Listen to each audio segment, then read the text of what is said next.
Yo, it's Ryan with Bird Dog Investment Group. How you doing? It's Chris. What's going on? So we're just sitting here chopping it up. We're local investors in Savannah, Georgia, and we were just going over some questions, talking about some high-level stuff, and wanted to record it so you guys can be a part of the conversation. So right now we're actually talking about leads. So what is a lead in real estate investing? That is a common question and maybe a misinterpreted question a lot of times. So somebody that wants to sell their house is not necessarily a lead, right?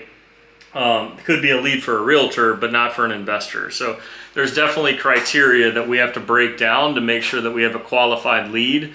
And so for whether you're a solopreneur and you're doing this yourself or you have a team of people, you have to really identify what qualifies a lead.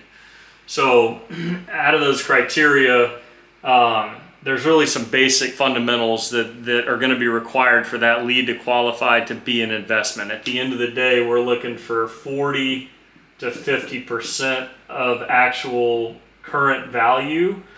So like if you pull up Zillow, then realistically speaking, when it's all said and done, we need to have an offer at 40 to 50% of that Zillow number. So anybody that wants to sell their house is probably not going to accept that number. There's got to be something to influence them to accept that offer, that discount, so that we can do what we do to create equity by flipping the house and improving the house, whatever it may be.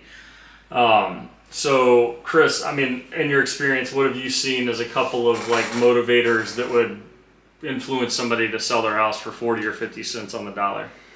I would say that a lot of the times just life happens. People get into some sticky situations where they need money fast.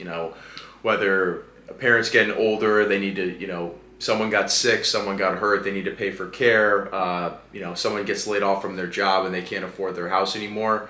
So just people in distress, that's kind of what I've seen in the past. And so, when you have these conversations with people, you want to talk about it. You don't want to just go in immediately like we've talked about before and just offer them the 40% on the dollar number, because they're going to be hesitant. Everyone wants the most money for their house, but obviously some people in the situation, maybe their house is in bad condition, they can't list it on the market with a realtor. They're going to have to put 10 to 15 grand into it for paint, floors, and different things to get it market ready. So they're willing to take that lower offer. At least that's what I've seen. Yeah, for sure. Yeah, so everything that Chris just mentioned, these are life events. So age, health, divorce, finance issues, stuff with the house, the condition of the house. There is a lot of factors that can add up. Some of them you just have one life event or financial event or health event. Sometimes you have multiple events that all stack on top of each other that are going to qualify that lead and allow them to be able to accept that number, that discount, because speed and convenience is the key, right? So on any transaction, and I tell my team this all the time, on a real estate transaction, you've got convenience. I'm just going to write that. You got price, and then you got speed, right? So think of this as a seesaw or a teeter-tot. And our goal on the trading side is that we're going to offer convenience on every single trade, right? If the price goes up, then the speed goes down, right? You want the higher price, you're going to have to spend 60 days, at this point, 60, 90 days to get everything staged, fixed up, listed with an MLS agent. And then it's going to sit on the market for God knows how long. Exactly. So, but you very well might get that price that you're looking for. Now, on the flip side, if you want speed, right, and the speed is faster, then that price is going to come down because the teeter-tot's pushing on the other side. So all of the factors that Chris mentioned before, all these life events, all these financial events, everything, the more you have stacked up on their lives, that's going to influence that speed, that urgency, that's going to drive that price down. So when we're looking for these people, right, we're looking for the most amount of influence that's going to drop that price so that we can act fast. That's the solution that we're offering these people, right? We're not talking about a 60, 90-day close. We're talking about a 14 to 20-day close. So those qualifications are specifically focused on fast transactions that are going to drive that price down. So if this visual helps, always think about that when you're communicating with the seller and you're trying to find out. The worst thing you can ask somebody is price, and then dig into the price, right? Because if you're focused on price, then that's all you're talking about, right? That's a conversation about price. Our conversations are focused on motivation. So the reason why I have numbers here is that the realistic part of that, now that we've identified what actually drives these conversations, is what you guys have to figure out is how many people do you have to talk to cook that number down to the motivated people.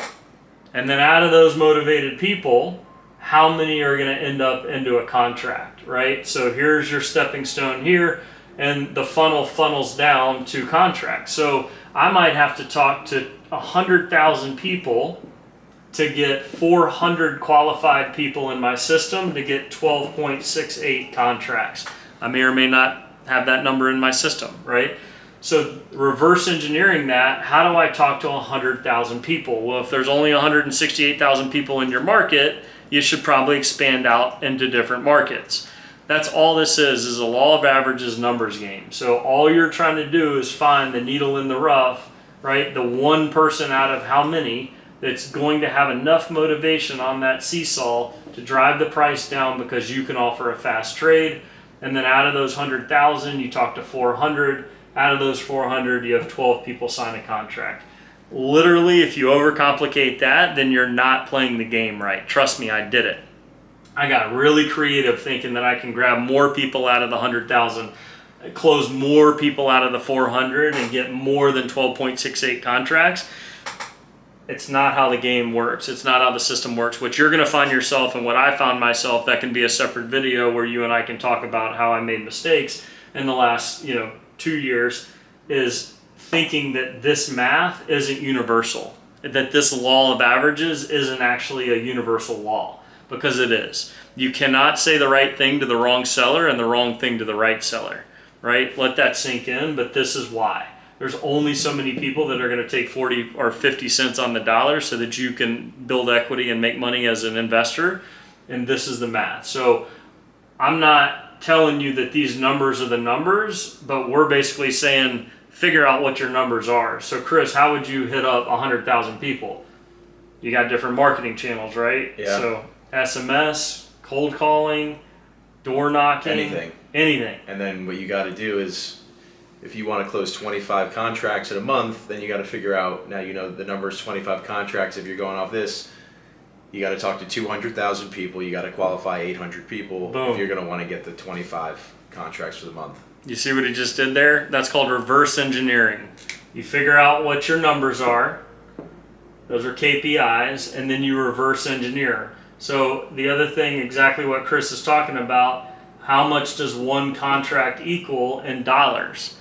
So if you want to make 100 grand in a month, right? If you're a six-figure earner a month, then you've got to figure out each deal is, let's just say for conversation, is $10,000.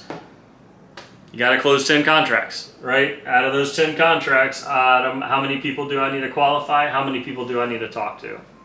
That's it. So people get really, really bogged down in overanalyzing, trying to squeeze the juice out of every single deal. That's not how it works, man. You're going to spend all your time, money, and energy trying to create deals that don't exist. You got to find a bigger pool to play in, and just always remember, your competition is not other businesses. It's your conversation with the seller. That's your competition. You're competing with yourself on how good you can be at selling a fast and convenient close with the seller. That's it. Because they're hearing the same thing from everybody, and there's only a couple of them. There's only 12.68 out of 100,000, right? So you got to get good at sales, but you also have to know your numbers. All right. You like it? That's great. Anything else? No, that's awesome. It's all just a breakdown. So you nailed it on the head, man. Reverse engineering once you know your numbers, and then it's just rinse and repeat. Cool. Thanks for joining. Hope that helped. I hope it's a little insight and, not getting in over your head and not overcomplicating the situation. So join us in REI community if you want to have more conversations like this with more people like Chris and I, experience, new, doesn't matter where you are in the process. Take a look. All right. Thanks. Take care, guys.